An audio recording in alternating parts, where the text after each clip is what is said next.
Friends, welcome and welcome back to our channel एस ऐसे stories. So friends, अगर आपको वीडियो अच्छी लगे तो चैनल को सब्सक्राइब कर दें, वीडियो को लाइक कर दें और शेयर भी। रमेश और माधुरी आज बहुत ज्यादा खुश थे, और होते क्यों ना। आज बरसों बाद उनके बच्चे घर जो आ रहे थे। रमेश और माधुरी के दो ही बच्चे थे, देव और सिया।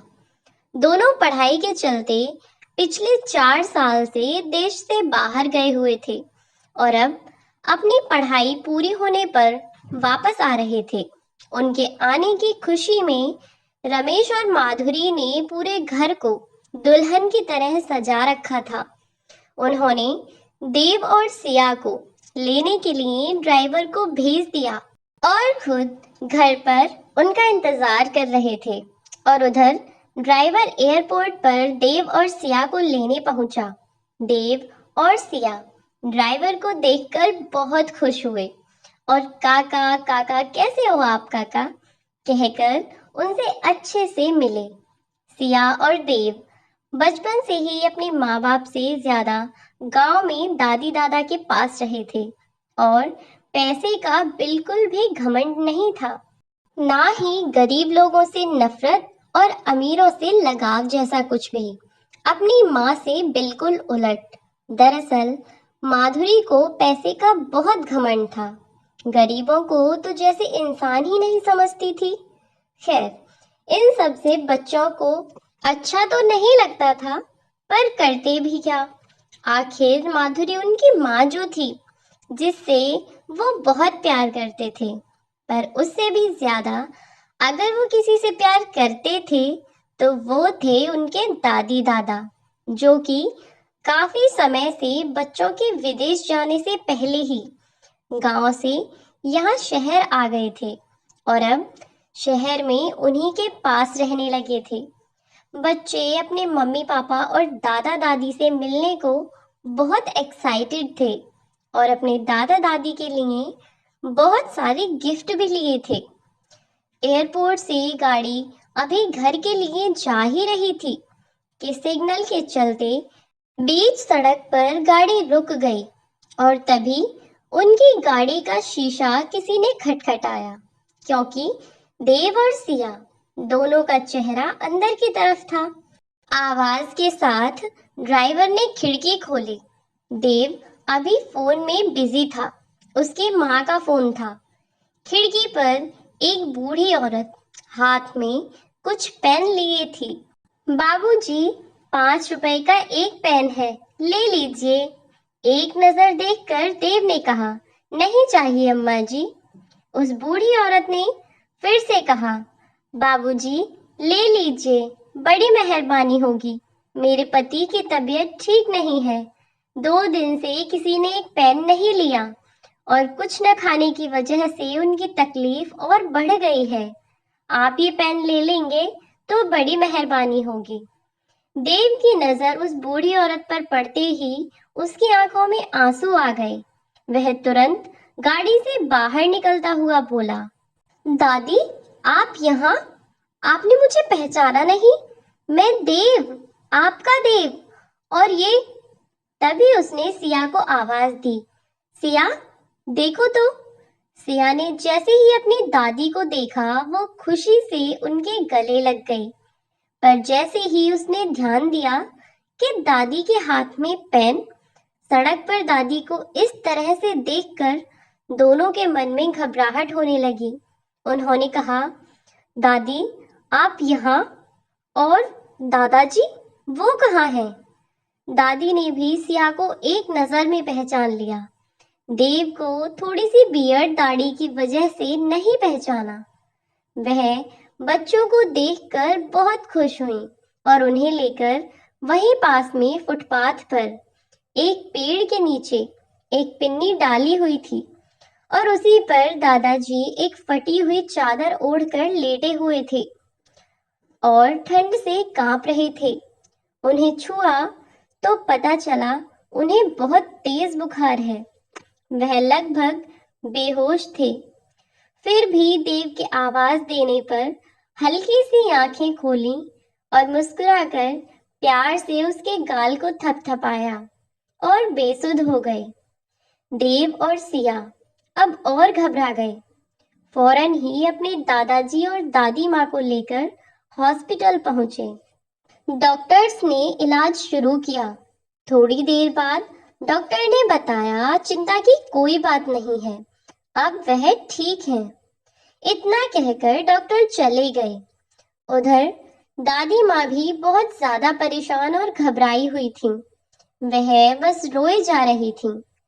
फिर सिया और देव उन्हें लेकर हॉस्पिटल की कैंटीन में गए और उन्हें आराम से बिठाकर खाना खिलाया और पूछा, दादी माँ, आप और दादाजी यहाँ कैसे? आप लोग तो घर थे ना? अब देव और सिया को दादी माँ ने सब कुछ बताया। उन्होंने कहा कि वह पिछले 6 महीने से इसी तरह अपना जीवन व्यतीत कर रहे हैं। दादी माँ ने कहा, बेटा, जब तुम दोनों पढ़ाई के लिए बाहर चले गए तो हम दोनों का भी मन नहीं लगता था। बस अपना समय इसी आस में बिता रहे थे कि तुम जल्दी ही वापस आओगे। तुम्हारी माँ की पार्टीज, देर रात घर आना, हम उसे बस यही कहते कि वक्त से घर आ जाया करो, तो वो उल्टा ही बोलती, कहती, इतनी परेशानी है मुझसे तो अपने घर चले जाओ, यहाँ क्यों पड़े रहते हो? पर हम कहीं नहीं जा सकते थे, क्योंकि तुम्हारे पिता की पढ़ाई के चलते तुम्हारे दादाजी ने सारी जमीन गिरवी रख दी, जिसकी वजह से समय से रकम वापसी न होने के कारण हमारी सारी जमीन और घर सब हमसे छिन चुका था। इसीलिए अब मैंने और तुम्हारे दादाजी ने बहू से कुछ भी कहना बंद कर दिया। लेकिन एक दिन जब तुम्हारे पापा 7 दिन के लिए शहर से बाहर गए हुए थे, तुम्हारे दादाजी की तबीयत खराब थी और तुम्हारी माँ ने अपने दोस्तों को बुलाकर घर में पार्टी की। इतनी तेज आवाज में गाने चला रखे थे। घर में कोई नहीं था, तो मैंने सोचा मैं बहू से कहूँ कि वह डॉक्टर को बुला देगी। मैं स्टोर रूम से बाहर आई, तभी दादी से सिया ने चौंकते हुए कहा, स्टोर रूम से क्यों दादी? दादी ने बताया, तुम्हारी माँ ने हमें कुछ समय पहले ही हमारे कमरे से स्टोर रूम में शिफ्ट करा दिया था, यह कहकर कि कमरे में कुछ काम कराना है, तो हम कुछ दिन के लिए स्टोर रूम में रहें। मैंने बाहर आकर कहा, बहू, तुम्हारे ससुर जी की तबीयत बहुत खराब है, डॉक्टर को फोन कर दो ताकि वह आकर इन्हें देख ले। और गाने की आवाज बहुत तेज है, इससे उन्हें परेशानी हो रही है, आवाज थोड़ी धीमी कर लो। तभी तुम्हारी माँ के दोस्त कहने लगे, माधुरी, कौन है ये बुढ़िया जो तुम्हें ऑर्डर दे रही है? और तुम्हारी माँ ने कहा, बेचारी का पति बीमार है तो थोड़ी सी सठिया गई है। ओह अच्छा, उसके दोस्तों ने कहा। मैंने कहा, तुम्हें जो बोलना है बोल दो, लेकिन डॉक्टर को बुला दो। तुम्हारे ससुर जी की तबीयत बहुत खराब है, भगवान न करे अगर उन्हें कुछ हो गया तो। इतने में माधुरी बोली, हो गया तो क्या, कल मरता हो आज मर जाए, मेरी बला से कम एक आफत तो टलेगी। जब तुम्हारी माँ ने इतना कहा तो मुझसे बर्दाश्त नहीं हुआ और मैंने उसे एक जोरदार थप्पड़ मारा और कहा, खबरदार जो मेरे पति के बारे में कुछ भी उल्टा सीधा कहा तो मुझसे बुरा कोई नहीं होगा। इस पर उसका गुस्सा और भी बढ़ गया। उसने तुरंत ही मेरा हाथ पकड़ा और घर से बाहर निकाल दिया और तुम्हारे दादाजी को अपने दोस्तों के साथ घसीटते हुए घर से बाहर लाई। उनकी तबीयत इतनी खराब थी कि वह चल नहीं पा रहे थे। फिर भी ऐसी हालत में उसने उन्हें घर से बाहर फेंक दिया अब हम दोनों के पास कोई और रास्ता नहीं था। हम 2-3 दिन घर के आसपास रहे ताकि हमारा बेटा आए और वह हमें अपने साथ ले जाए, लेकिन ऐसा नहीं हुआ। वहां हम कई बार गए, लेकिन हमें कोई नहीं मिला। वहां ताला लगा रहता है। जब से बस ऐसे ही जैसे तैसे पेन बेचकर हम अपना जीवन बिता रहे थे कि आज भगवान ने हमें हमारे बच्चों से मिला दिया। इतना कहकर वह दोनों को गले लगाकर रोने लगी। अब बच्चों ने उन्हें चुप कराया और कहा, आप रो मत दादी, हमारे होते हुए आप दोनों को कुछ नहीं होगा। अब समझ में आया कि माँ ने वह घर क्यों बदल दिया। पर अब आप चिंता मत करो, जिसने आप दोनों को रुलाया है, हम उन्हें सबक सिखाकर रहेंगे। दोनों ने दादी दादाजी को अपने साथ लिया और अब वे सब घर के लिए निकल पड़े। घर पहुंचते ही माधुरी ने आरती की थाल मंगाई और जैसे ही आरती उतारने के लिए दरवाजे पर आई, देव और सिया, जिनके पीछे उनके दादा दादी खड़े थे, सामने से हट गए और अपने सास ससुर को अपने सामने ऐसे देखते ही माधुरी के हाथ से थाली छूट गई और रमेश, वह तो खड़ा का खड़ा रह गया।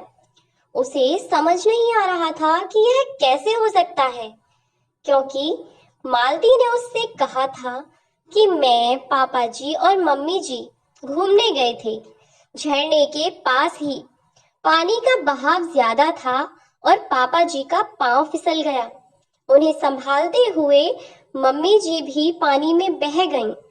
मैंने बहुत कोशिश की पर उन्हें बचा नहीं पाई और इसी गलतफहमी के चलते वह अपने माता पिता की आत्मा शांति के पूजा पाठ करा चुका था। रमेश ने चौंकते हुए देव से कहा, देव, ये सब क्या? ये माँ पापा? बोलो ना देव। सिया, तुम बताओ, क्या सच में माँ पापा जिंदा हैं? आगे बढ़ते हुए शांति देवी जी ने रमेश के सिर पर हाथ रखा और कहा, हाँ बेटा, हम जिंदा हैं। देख, तेरे सामने है। रमेश अपने माँ बाप को जिंदा देखकर बहुत खुश था, लेकिन माधुरी, वह डर के मारे पसीना पसीना हो गई थी। उसे लगा अब मेरा सच सबके सामने आ जाएगा। और तभी सिया ने कहा, मम्मी, आप खुश नहीं हैं दादा दादी जी को यहाँ देखकर? इससे पहले वह कुछ बोलती, देव बोला, अरे नहीं, यह कैसे खुश हो सकती हैं? इन्हें तो गुस्सा आ रहा होगा। इनका प्लान जो चौपट हो गया। रमेश अभी तक अपने बच्चों की इन बातों का मतलब नहीं समझ पाया। उसने कहा, यह तुम दोनों अपनी माँ से किस तरह बात कर रहे हो? देव और सिया पहले से ही बहुत गुस्से में थे। उन्होंने कहा, यह तो आप अपनी पत्नी, जो कि बदकिस्मती से हमारी माँ है, उनसे पूछिए। रमेश शक भरी नजरों से माधुरी की तरफ देखने लगा। माधुरी रमेश से नजरें नहीं मिला पा रही थी। तभी देव ने आगे बढ़कर अपने पिता को सारी बात बता दी। सच्चाई का पता चलते ही रमेश का गुस्सा बर्दाश्त नहीं हुआ। उसने माधुरी को लगातार 2-3 तमाचे रसीद दिए और कहा, तुम्हारी हिम्मत भी कैसे हुई मेरे माँ पापा के साथ ऐसा बर्ताव करने की? अभी के अभी निकल जाओ मेरे घर से। मुझे तुम्हारे जैसी औरत अपने घर में नहीं चाहिए। तभी देव और सिया अंदर से एक टूटा हुआ कटोरा लेकर आए और कहा, इसे साथ लेकर जाना, इससे आपको मदद मिलेगी। इसे सड़क पर रखकर साइड में बैठ जाना, किसी से कुछ कहना नहीं पड़ेगा और खाने के लायक तो मिल ही जाएगा। अपने बच्चों के मुंह से अपने लिए ऐसे शब्द सुनकर माधुरी की तो पैरों तले जमीन खिसक गई। वह अपने बच्चों की तरफ आंसू भरी नजरों से देखती रही। तभी सिया ने कहा, क्या देख रही हैं आप? यह कि हम आपके साथ ऐसा बर्ताव कैसे कर सकते हैं? बिल्कुल वैसे ही जैसे आपने दादी जी और दादाजी के साथ किया, उन्हें दर दर की ठोकर खाने छोड़ दिया। तभी रमेश ने उसका हाथ पकड़ा और धक्के देकर घर से बाहर निकाल दिया और सभी अंदर आकर बैठ गए। उधर माधुरी बैठी बैठी सोच रही थी कि मैंने अपने माता पिता समान सास ससुर के साथ कितना बुरा बर्ताव किया। यह उसी का फल है। वह कटोरा जो देव ने दिया था, वह सड़क पर माधुरी के पास ही पड़ा हुआ था।